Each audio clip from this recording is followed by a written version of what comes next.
Critical Role's Daggerheart is, well, was predicted to be one of the games of the year, and it's now out, and the silence is deafening, let's say.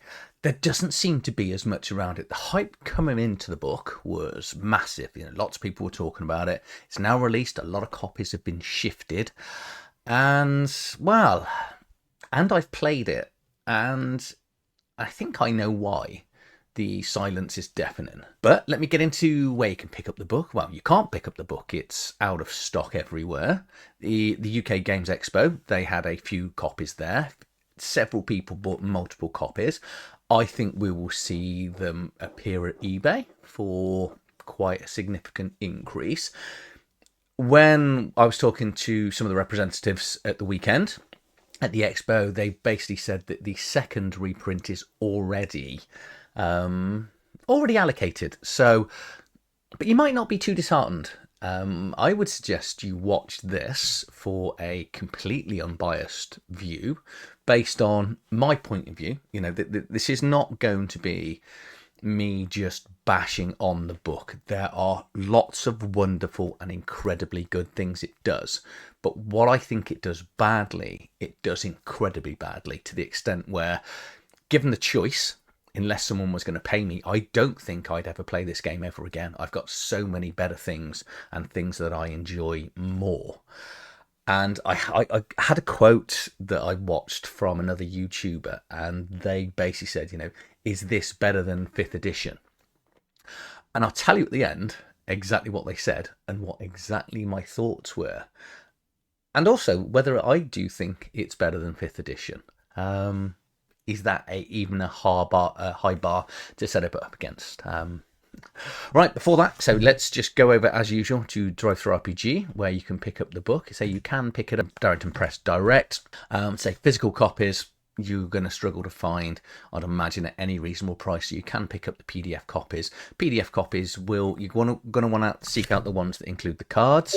So this is not a role-playing game. This is a card-based game as well, which may or may not put people off. Be that as it may. But let's just say, if you are going to pick up this copy, please do consider using my affiliate link. Say I did get a copy of this, so anything that I get will come back into the channel. I've had a lot of people approach me going, can you do a review of this?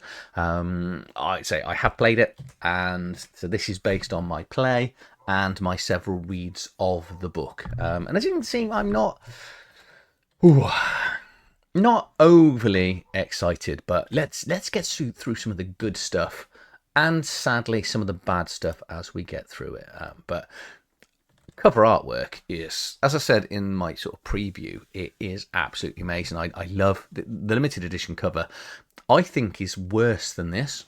This I think is absolutely amazing. Shows off the races really, really well, and this, whatever this hideous creature is, well, you'll find out when we get through into the book. Obviously, there's going to be some spoilers. There are some adventures and things later in the book. I'm going to kind of brush over them, but you will be able to sort of see images as you go through. This PDF here is 415 pages. Do not worry, the book itself is not 450 pages long. It's because this PDF copy includes all the cards that are included. So I think it tops out, it's about 300, where it just changes.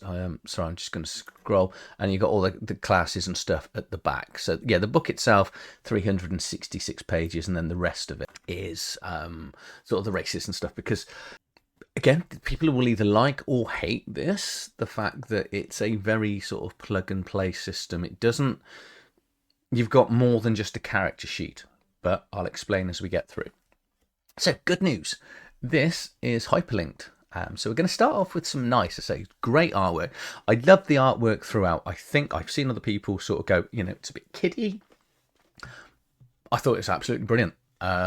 Really like the artwork throughout. It looks really good. Layout of the book is very good. So on the left hand side here, we've got the team through the lead designers and the additional game designers. Obviously Matt Mercer's in here, and I think I can probably spot, as you go through some of the sections that were definitely, well, say definitely, I think were very much either written by or inspired by Matt himself. But you're going to start off, as you'd imagine, with the introduction to the book. What is Daggerheart? How to use the book, player's principles. Then you're going to get straight into character creation. Then you're going to get how to run adventures, the core mechanics, the duality dice, 2d12. Who doesn't love rolling not only one, but two 12-sided dice? Said it before, and I'll keep saying it. It's my favourite dice to roll. So theoretically, I should love the fact I get to do 2 of these dice on every single roll that I'm doing. Talk about advantage, disadvantage, variety of sort of battle conditions, leveling up, chapters, how to run an adventure, introduction to core guidance, game mechanics, adversaries and environment. So it's basically a massive bestiary. We've got some sort of campaign settings here, and then an appendix at the back, and then a load of sort of handouts to give to the players. So I say it is rampacked. This is all you need. You don't need a player's guide, games master's guide, a bestiary or monsters manual. Absolutely, it's nice that it's all included. I think full RRP in this country was, I think, £60, which is the book and all the cards. So you can get the PDF, but you're going to have to print off a load of the cards yourself. Initially, we're going to talk about what is Daggerheart, which is a nice introduction. It's a nice, steady, slow introduction about role-playing and how role-playing works. It's Daggerheart is a heroic, narrative-focused experience that features compact as the prominent aspect of play. It does.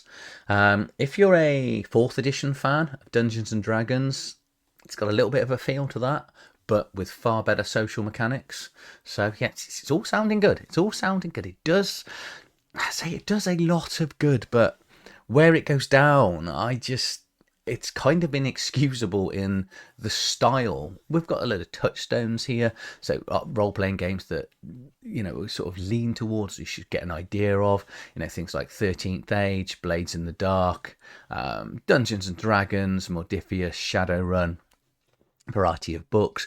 Core game mechanic here, I like the fact this is up front and center, and it's all about duality dice. The duality dice are 2d12.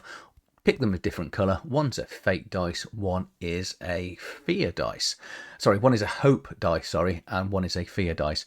And all you're going to do is roll the 2d12 together, add them together, and they're going to look to try and beat a roll. Depends on what the Games Master sets, or we're in opposing roll with the Game Master. And here comes the first, I think, major problem. And my friend Neil summarised this best. And he basically says the game wants the players to pass.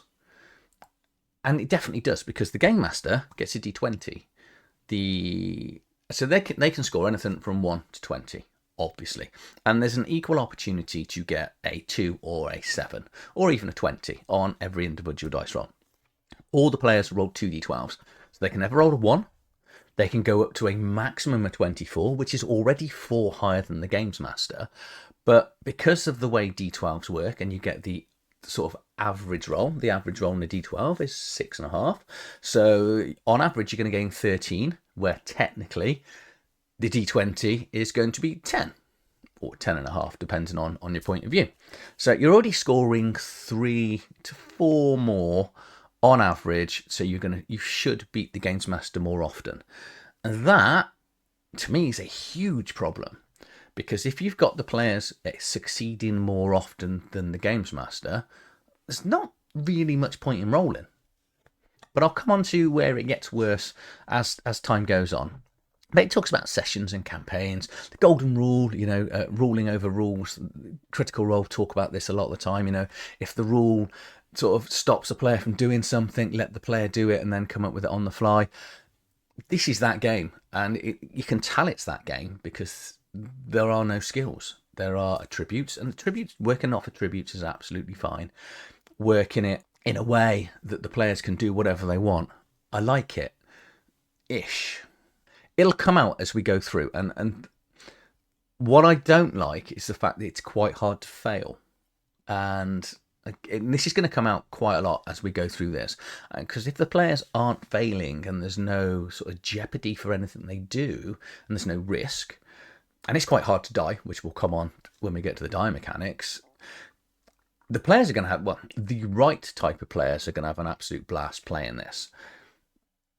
But players like me that want to have a risk and there's a chance that I can die and something goes wrong, or the games master can beat me on opposed rolls, an equal opportunity, or less of opportunity if I'm competing against something stronger. I I don't know. It's very strange. It's for 2 to 4 players. Sorry, 2 to 5 players. It talks about game master dice tokens you're going to need because you've got meta currency in here. There are things you're going to need to sort of keep and have handy and available as players and games masters. Especially the game masters are going to want to keep hold of the sort of fear tokens as it builds up. Player principles here, so be a fan of your character and their journey, obviously spotlight your friends, encourage them to do something, address the characters and the players, build the world together. See, all of this stuff is amazing, and the reasons why people love watching Critical Role, because they do create very immersive worlds. It's very character driven, it plays really well, but what they don't really like is rules and crunch. And I'm a big fan. You know, I love Shadow Dark, so I am a fan of lacking in crunch. But I also like jeopardy and issues and potential for things going wrong. But we're going to get into chapter 1, preparing for adventure. Again, this is another good chapter. So it's going to talk about different realms that the players can be in. So mortal, hollow realms, circles and realms below, how the spell cards work, the flavour you're going to add to the game. And then you're just going to get straight into character creation. So talking about session 0.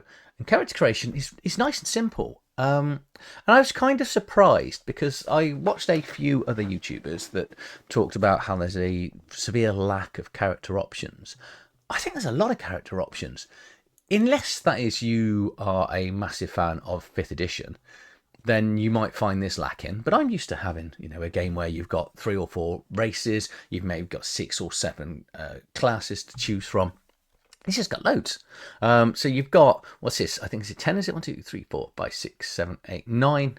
Yeah, 9 different classes, and each of those classes has got 2 options. So, for example, if you want to be a bard, you can be a troubadour or a wordsmith, and each of these all hyperlinked. Click to the section. So you starting off, you've got 18 different options. That's a lot in my world.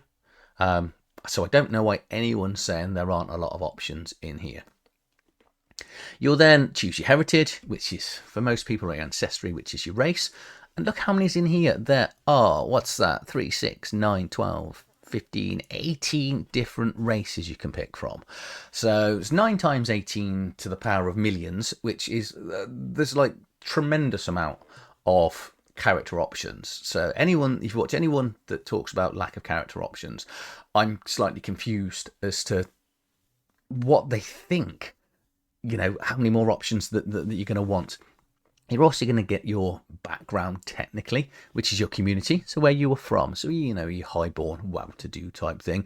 Underborn, so that's underground, not lesser. So orderborn, seaborn. So, and this, where you're born, your heritage, your ancestry, they will all give you a starting power as well. Statistics of the game, there are 6. Need an extra finger. Then I don't have 6 fingers on one hand. I'm not the man. From The Princess Bride. 6 characteristics. They're going to sound familiar, so this is nice and easy for again, if you're converting over from 5th edition, which is where I think this game is really going to be the sweet spot. Agility, sort of dexterity, sort of climbing around and things like that. Strength, obviously. Finesse, this is manual dexterity, so this is requiring sort of stealth and stuff. So what they've done is they've lost constitution and they've got finesse in, so it stops dexterity or agility being the super stat. Instinct, perception, presence, charisma, and knowledge, intelligence. So all of that is quite set. You don't get scores up to 18. All you do is you get a +2, +1, +1, 0, 0, and a -1 in each of those. And then you just assign it as and where you want them. I kind of like a little bit of randomness to my character generation, but again, I'm coming from 5th edition. If you're not going to randomly roll, you can point by. So this is effectively the same thing. And these pluses or minuses or nothings are what you're going to add or subtract to your 2d12 when you're making a test. You'll then take any additional information, so like evasion, which is your armor class, and then you're going to have hit points and stress, and then hope and fear are the 2 sort of meta currencies. The player keeps record of their hope, and the games master keeps record of their fear. You're going to choose equipment, choose armor, other starting items, and then your background is just going to be in there. Create some character experiences, choose your domain cards, which are they're all in the back of this PDF, and then you can create connections, how you know all the other players. And this is nice. I like this. This just gives you a layout really of the character sheet. So you can see here your attributes over at the top of the right hand side, your level, got space for names, pronouns, heritage, and your subclass there. Then you've got things like hit points. Let's say your hit points are these boxes here, stress table as well. And we've got evasion, which is your AC, and then armor class, and then things like experience. Experience sounds, it's a weird title for it, but I didn't get it when I was playing it. Then the penny sort of dropped when I read the book. All this is so you get 2 experiences where you can add a +2 to a static +2 to a die roll, and you spend a point of hope to get an extra +2, so it gives you a better chance of succeeding. Then at the back of the book, you will get all of these. So that's it. This example here is the sorcerer, and you will put in things like what you've got in your inventory. It gives you an idea of suggested stats and armors, some background questions, and some connections here. And then you'll level up. So the game seems to cap out at 10. Well, it does in this book, and it runs on a tier system. So level 1 is tier 1, 2 to 4 tier 2, 5 to 7 tier 3, and 8 to 10 tier 4. Again, it's like it's a safety mechanism, sort of CR rating that I assume is play tested in there, because obviously we only have played level 1 creatures. Domains, each of the classes will have 2 domains. I kind of think of these like in Warhammer Fantasy, sort of Winds of Magic, Magic the Gathering, so different things and different colours will allow the characters to have certain powers and sort of things from the sort of domain that they pick from. So it will affect their things like spells and ongoing abilities. The section here will then talk about the domain cards, how to read them. So this is the sort of domains over here, the hope cost in here, the power of the card as well, and it might have a recall cost. So this is basically how many times you can cast it. So it's like a cooldown mechanic some things will have. So if you cast it, you can't then cast it for another round. And again, you're going to need a token or a coin to sort of flip up and flip down to keep track of it. Or you could just turn the card over. If it's only a 1/1, a 1, cooldown or recall as it is. The classes are broken down, so it will tell you the domains they've got. The starting evasion, which is your basic armor class, effectively. Starting hit points, the items you're going to get, type some special features. Any sort of subclasses then break down with the spellcasting, fates, foundation, specializations. So this will take you through the bard, which is troubadour, and troublesmith, say druid, which is like the artwork. I do love the artwork. Druids are traditional, as you'd expect. They get the spells sort of around animals and going into the wild. Guardians seem to be sort of stand at the front. They can help protect other people. They're sort of tank. Rangers look a lot better than 5e in here. So the Beastbound, Beastmaster here, and then the Wayfinder. So there's lots, as a player, lots of really good options. And I think this is a real... And it covers it at the start. It's a player combat focused book. The Seraph look amazing. These Divine Wielders, it looks really good. And then you've got the Winged Sentinels. So there is an awful lot to love in here. But I do find the bits that I don't like is kind of... It doesn't do enough to want to make me play this again. Then we're going to look at your ancestries here, which again, all the ancestries are, you get a bit of a background into, say, for example, the Clank, or kind of think Warforged to me, if you've ever played D&D. And it's going to give you normally 1 or 2 sort of features and ongoing powers that character will have. And there may be some sort of physical descriptions to give you an idea what they're going to look like. But they say there's a lot here, like the dragon people here, dwarfs, elves, fairies, fawn characters, furballs, Fungrin, which is like a mushroom type creature, Gallopar, which is a sort of giant sort of turtle thing, giants, which is obviously giants, goblins, halflings, humans, Infernist, infernal creatures, Katari, Orc, Ribbit, which are frog things which have got a long tongue. It's a really gross long, and it's an attack. And when we were playing this, Paul managed to pull someone's eyeball out. It's what it does. It does exceptionally well. And then finally, these sort of ape monkey type species here at the back. You can have mixed ancestries. That's good. So you can have like sort of your traditional halves creatures. It will then talk about communities, though this is technically where you were born, which again will give you some sort of ability or card. And you know, from Slyborn all the way to the Underborn, to being born out obviously in the wilderness here as well. So we then got some adjusting sort of spells and abilities, which this is a bane as well as a really good bit.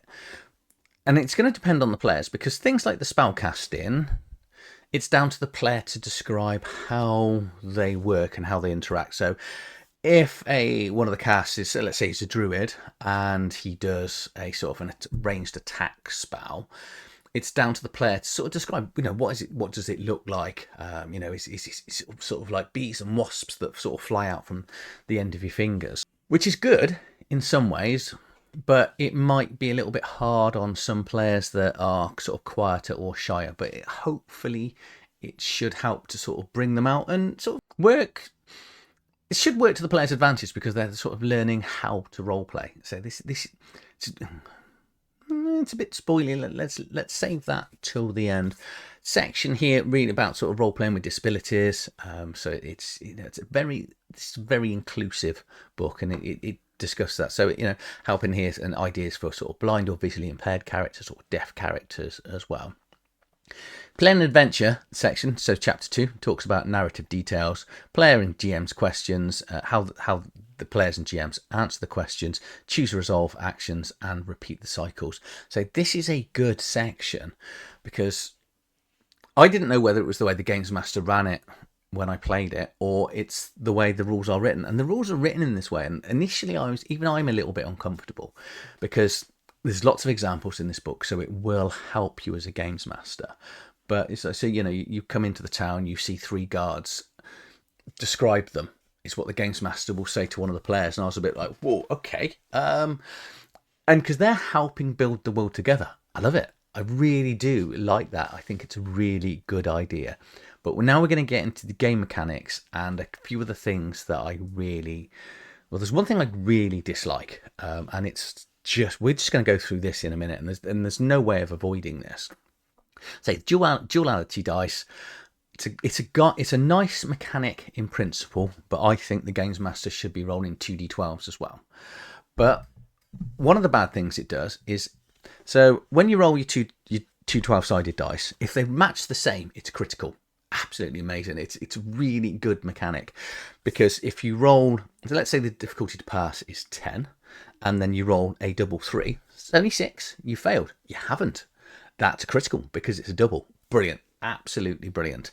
Because it's just a nice twist, and critical means you get to do extra damage, automatically succeed, you can heal some of your stress back, and you automatically get hope. So the hope and fear mechanic. So when you roll your 2d12, whichever one is the largest number rolled, if it's on hope, the player get a hope token.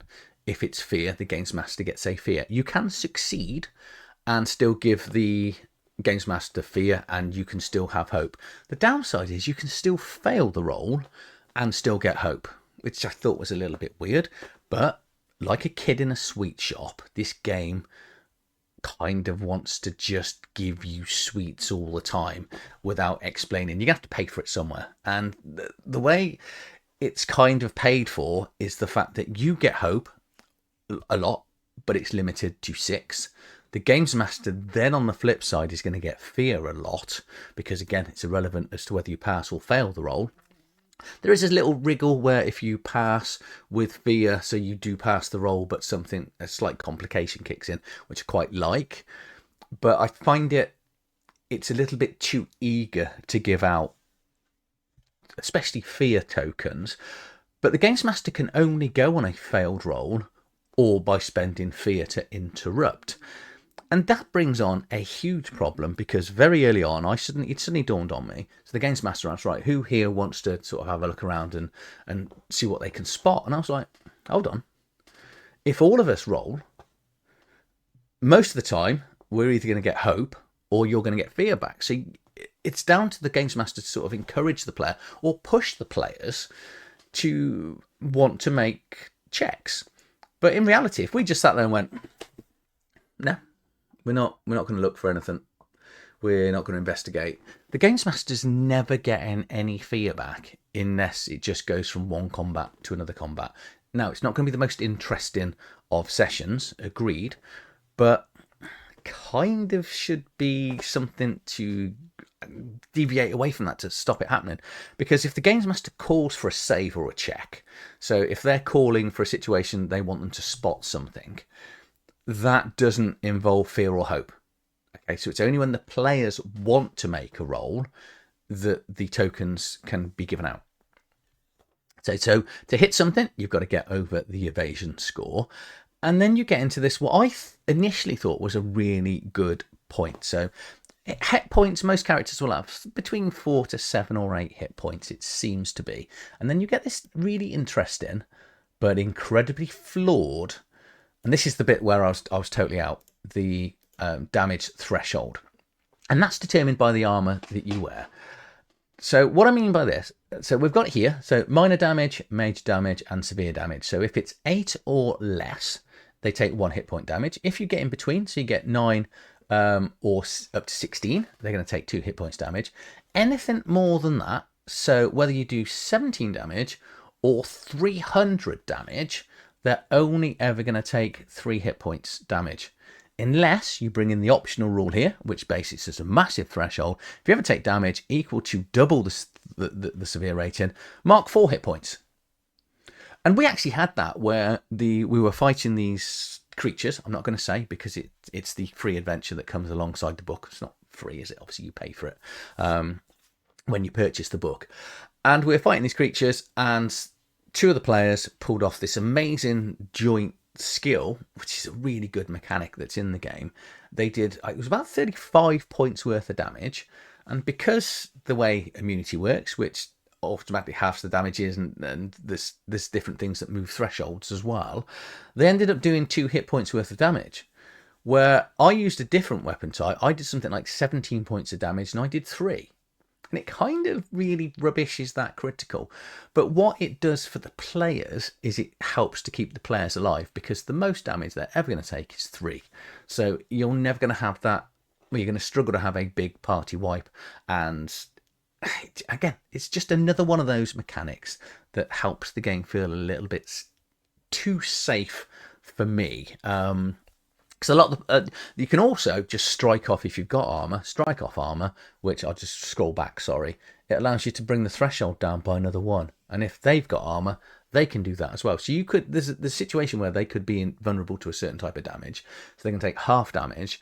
They can scratch off their armor. So you could do like 30, 40 points of damage. They get to half it down to 20, and then you get to move it down. It's only going to be 2 hit points worth of damage, which is really unsatisfying as a combat system. You've also got stress, which is considered to be mental sort of damage, so like sort of mind attacks, things like that, and they will build up, and then once you run out of slots in the stress, any additional that you get will automatically move on to hit points. So you'll also get stress from more stressful situations and complications that are rolled, etc. But that's the game in a nutshell. It is that simple to play. And then there's a few examples in the book which are really helpful. Again, it talks about special action. You can have sort of like trait rolls, attack rolls, unarmed attack, spell casting, all of it, because you've only ever got 6 stats or attributes in here. It's not a difficult system. It's really simple to sort of pick up and play. And damage, you've got the sort of different damage types that you'd expect, you know, sort of like bludgeoning and piercing sort of damage, the difference between physical and magical damage, and then direct damage here, which ignores armor altogether.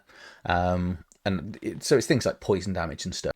But advantage and disadvantage, again, this is another thing that really tilts the whole making it so much easier for the player to pass. Because advantage, disadvantage, we're all used to 2d20 or rolling up the extra dice and then taking the higher or the lower, whether it's advantage or disadvantage. Nope, not this. What you're going to get is an extra d6 to add to the roll or to subtract. So that means if you manage to get a situation where you're going to roll with advantage, which is quite frequent because this game encourages team building, the player now is rolling 2d12 plus 6. So that's a maximum of 30 the player can now get, where the Games Master can't even get over a 20. And the average on 2d6 plus 12, so that goes to 13, so that's about 16. That's like the top quartile of the maximum the Games Master can roll. 16 plus is quite hard on a d20. That's a quarter of the time that's going to come up. That's the average roll with advantage that you're going to get. Kind of makes rolling as a Games Master pointless. I think, say from a player point of view, I think you're going to get lots of players that want to play this. It's going to have that 5th edition issue where no Games Masters are going to want to run this for a long period of time because they're not going to have any agency. They're going to have no skin in the game whatsoever, because as a Games Master, you don't want to kill players.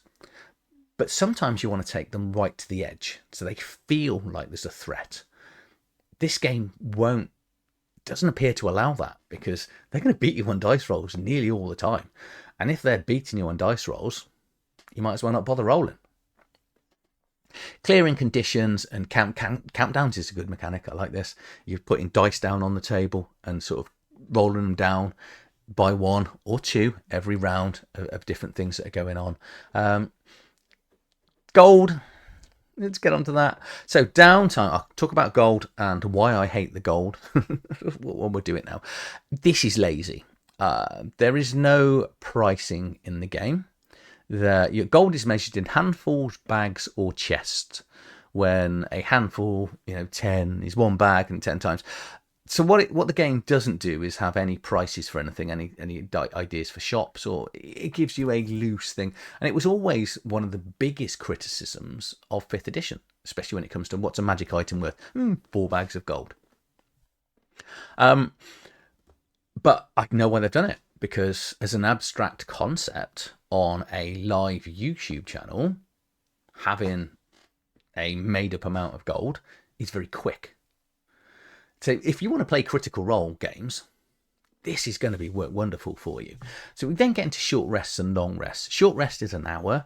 Long rest, was it 3 or 4 hours? I can't quite remember. So it's a few hours. And again, this is going to make the players kind of unkillable, because you can tend to your wounds, you can get some hit points back, you can clear your stress, you can repair your armour. So every time you tick off one of your boxes on your armour, you can repair up to a D4 plus your tier slots, or you can repair and swap your cards around. And you can help other people gain hope. So you can gain some hope and they can gain some hope. So you can automatically start with hope. When you go into long rest, all your wounds come back, all your stresses come back, all your armour is back. You prepare up to 2 hope, and you can work on projects. Again, you're going to pick 2 of those. So it's not quite as, I've been a bit loose with the truth here. But it did feel very much, I don't like that. I don't like waking up, you're completely refreshed after, an hour's rest or a few hours rest. And from a short rest, every 3, I think it is, you then have to take a long rest. So at least it kind of restricts you from having lots and lots of short rests. Death rules. Okay, so death. When you get to 0 hit points, as a player, you've got 3 choices. You can go out in a blaze of glory, so you get 1 extra round, automatically do a crit, and then you die forever. Brilliant. Good option. I love that. I like it when games do that. You can avoid death, so you can decide you don't want to die, and you might end up with some sort of scar alongside, or you can risk it all and roll the dice and then see whether you sort of bounce back up, or potentially you might die. People will like or hate it. We've been playing 5th edition with death saves. I kind of think 0 hit points, it should be a finite period of time or no time, and you get to the player or not. I can't really see this happening that often because of the inability to any of the players to give out or take mass damage. This seems like an incredibly friendly, nice, easy introduction to role playing. So we got some optional rules here. So always rounding up, re-rolling dice, income, things like uncommon damage, simultaneous effects, best player practices. So embrace danger, use your resources well, discover your character, tell the story. And then when you level up, you will get a few more hit points, a few more powers and things like that. And you'll go from, first tier to second tier, third and fourth. And the creatures will level up with the players as well. And in that, you'll get more things because some of the abilities and powers like the downside, the downtime, it's plus your tier ranking, which is why the tiers are in here.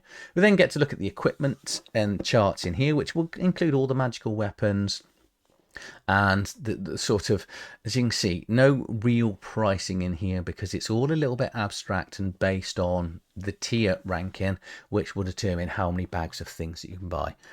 Wheelchair combat, if your player happens to be paralyzed or have no legs, or you want to play a disabled character, it's got, say, rules in here for wheelchairs and different types of frames and things that you can buy. We're then into like secondary weapons, so offhand weapons and things like that in the game.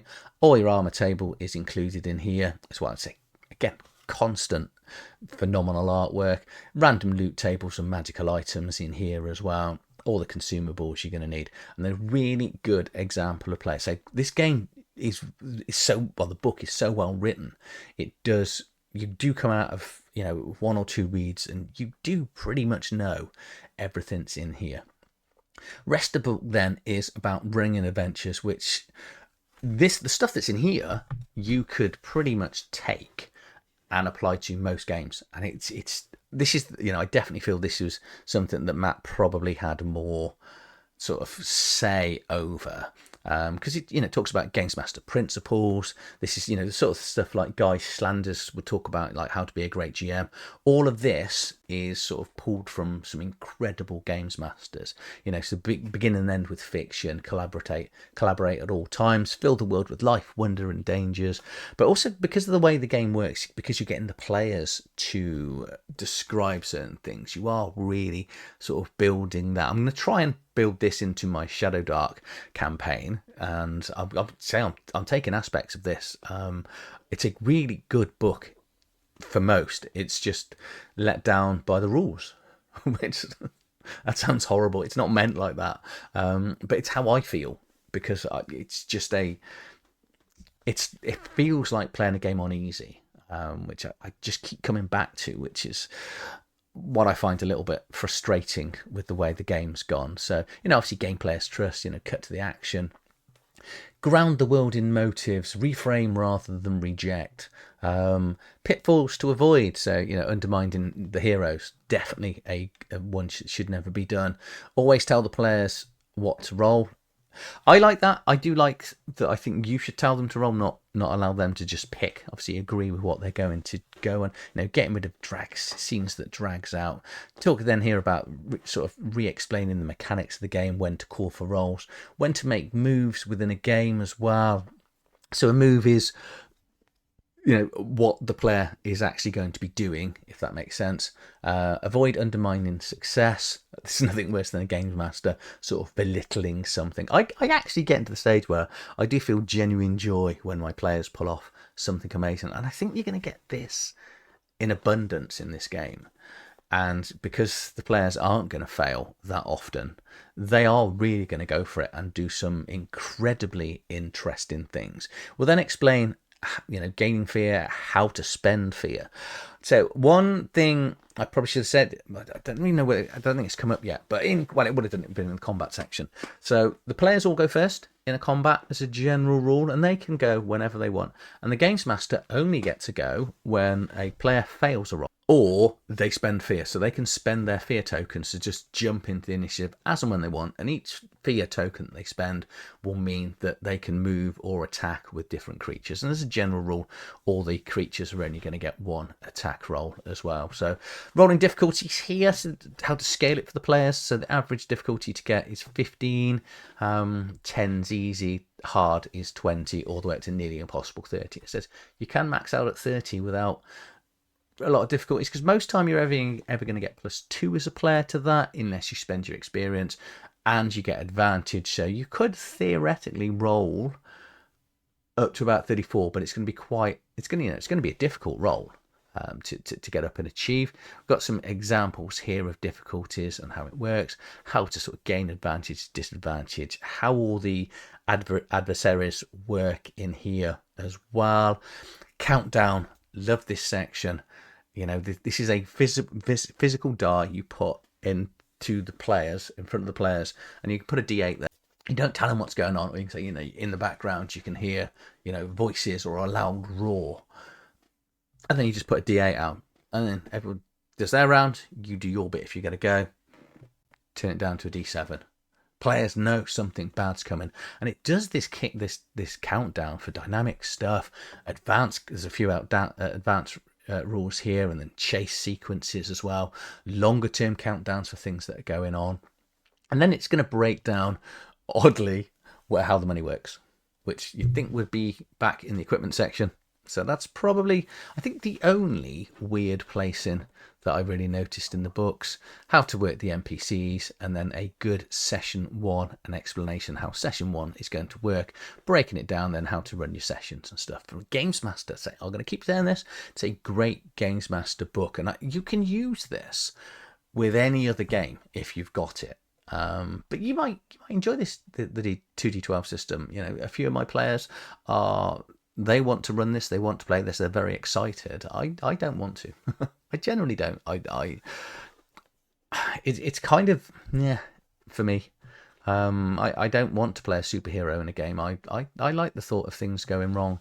But it's you know, so I'm just skipping over bits about how to build maps, doing backstories, and planning arcs for players. Say it's really good, and then we get straight into the beastries, adversaries, and environments. Because not only can the adversaries attack you, but this environmental damage and things that are in here, and this, as much as this section's nice. Again, it's another safe section because it tells you how to build a battle. So it's 3 times the number of PCs in current combat plus 2. And if that's always the points for minions and, you know, for different minions that you get for leaders, and they're all worth different stuff, you know, whether they're a social or support, which we'll come on to, you're building a very safe combat. Again, combat isn't designed to be balanced, because if combat is balanced, the players are going to attack everything. They're never going to run away, because we've taken I think this appeared in 3.5, where the whole combat is designed. So the CR rating was designed to take a quarter of a party of 4 total hit points and resources. So if you have 3 of those in a day, before they can heal, they should almost die but not quite die.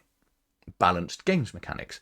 This talks about it, and it will talk about, you know, different tactics for different NPCs. So like bruisers here, so they're towering giants, muscle-bound bodyguards and merchants, and their mechanics are they're close quarter combat, so they're going to get right into the players' faces. And we've got different horde people, so so zombie packs, and then you've got the leader that's going to sort of stand at the back and give out orders. Minions, you can have lots of those. They can just go in and attack. Range, obviously going to sit at the back, and it breaks it down to make it really tactical and interesting. It's really good and really well written. But because everything then is tier ranked, and it tells you how to build a balanced adventure, a balanced sort of encounter, what it should also do is throw in there and say this is how to unbalance it. And this is going to be slightly more of a challenge, and to work it out a little bit accurately, or just have something go, this is what it's going to be. And as a games master, I'd probably go, they're tier 1. Let's have a look at, let's throw 1 giant eagle in. How bad can that be? Because the players should be aware that they're not good enough or experienced enough to fight a giant eagle. You know, foreshadow it enough. Let them roll a couple of abilities, like intelligence abilities. Go, you know, you probably don't think this is something that you should go for. And it allows the players then to creatively find a way to get away from it. So the monster section here is pretty small. And the reason it's pretty small is there's not a huge amount of art for everything, but there's still enough to give you an idea of exactly what everything looks like within reason. But then we've got some sort of descriptions and stuff. I like this because it's done, the stat blocks are quite small. Obviously the battle box is here, but where they are longer, they've got random acts to do, which I like. I do like. Well, I like lots about this book. I just don't like the core game mechanic, which makes it really difficult to ever want to play it. And then we're going in through sort of breaking the environments. Oh, it's probably, actually no, let's just skip back over. But we have got scourges and volcanic dragons and stuff, as you'd expect for in here. And we've got environmental stat blocks and haunted cities, the burning heart of the woods, had a sort of siege castles, imperial courts, etc. Then finally, chapter 5 is going to talk about campaign frames and some different sort of campaign ideas here, and talk about communities. And there was 5 of them in the book, so the 5 banner burning is one here, which is very much sort of feels very much Game of Thrones as well. So it's there's not a world in here, but you've got 5 sort of campaign ideas to sort of build your own from, that are all different, all fantasy. One is slightly higher tech fantasy. I think it's this one that's got motherboards and sort of like a higher technology for solving puzzles as well. And then this Colossus thing, which I think is one of the creatures of the dry land. I think this is one of the creatures right at the front. Where is it? It's going to kick in here. This kind of looks like this sort of Starship Troopers-esque type of thing. And then we're into the appendix, which will just explain all of the reference cards. So they're broken down by domain in here. So we've got the 9 different domains, 2 of which each of the classes will have. Back to the character sheet here, and then the second character sheet, and then player aids, really good. We had these for the playthrough, made it a lot easier. Equipment, and then you've got your sort of handouts here for each of the types of classes, as well as some maps of the different places, and then you're into the appendix, and then each of the character sheets for them here. And we're just going to go through all of the character sheets, and then your art for the cards. So if you go through RPG, this is the version you're going to want to get. You're going to want to make sure you get these so you can get it with the artwork, because a few people have criticised, and I think it was like some of the first drafts that didn't come with the art. You go, here's the little ribbit abilities, say, for all the different races. But yeah, and that's it. That's your book in a nutshell. And I think you can tell why I don't like it. And I think that there's a lot. There's a huge amount to like in here, other than the system. In conclusion, what's this game for? I think is probably the best place to start. If you like old school stuff, and this is a me problem, not game mechanic problem, because I love the 2d12 system. I think it's really good. I really dislike the fact the Games Master only gets a d20, because I kind of want a little bit of balance between the Games Master and the player. I think there should be a fair competition to try and beat them to do something. But if you're the sort of player that likes to do superhero, 5th edition, really sort of power things, this is definitely the game for you. I think the cards are amazing, good quality. There's a lot of information here. It does feel very much like if you like Warhammer, the sort of World of Warhammer, the role-playing game. If you played 5th edition and you went, I like the concept of this, of all the players doing each individual things and having their own roles in combat, but hated the fact it didn't have any social stuff, this has got you covered. If you like meta currencies and you want to build up your meta currencies and do exceptional heroic things, this is for you. And also if you kind of want to be unkillable, then because the game is so balanced to the point where you've actually got calculations to make sure it remains balanced, I think a lot of people are going to enjoy this. I know I won't, because I've gone beyond that heroic mega sort of character, and I definitely don't want to run this, because I don't want to sit and just roll and have the players just beat me at everything they do, and I can only interact and cut in when they give me fate points, which basically means I'm encouraging them to make more rolls than they probably should, because realistically rolling should be one of the last things you ever do, because you should be able to talk things out, talk things through as players. Oh, actually, there was a section in the book about instant death. And the example it gave, if the player wants to jump into a volcano, for example, you should talk to the player about the consequences of them doing that. And this part of me thought, maybe you should. And the other part of me thought, let him do it. I don't like to talk my players out of anything. If my players want to do something, you should let them do it. Because the only way they're ever going to learn is through consequences of their actions. And in a game that doesn't have a lot of consequences because it encourages the players to beat the games master, I think you're going to come with an awful lot of, let's say, horrible situations where you might actually want to teach the players. Because if you've got murder hobos in this game as a games master, you are screwed because you're never going to be able to stop them. Rules as written from what they're doing. You're after going to throw out all the rules, throw out all the stuff that you've told them and all the safety things and safety nets that are in there, and bring in tier 3, tier 4 creatures if they're tier 2 and do whatever they want. And then you're going to lose the trust of the players. Or you're going to have to mess with the stats. I'm going to have to wrap this up. It's not that I don't like it. I love in principle what they've done. I just don't think this game's for me. I can think of lots of people that it's aimed at. I think it's going to be a great game for introducing new players to it. I think, actually, I've talked about this a fair amount, that 2014's, what's his 5th edition was a wonderful tool for bringing in new players. I think this could do an equal job. Will it still exist in 12 months' time? I'm not sure. I'm not sure anyone's going to be still playing it by then. I think they'll still be watching it. It's going to make for a great cinematic experience. It's never going to see my table. It just won't. I'm not interested. I've got so many better things. If I only played 20 games in a year, I'm still not convinced this would be in my top 20, because what it does badly, in my opinion, and from playing it, is inexcusable, because you should never have a situation where you make the players better than the games master.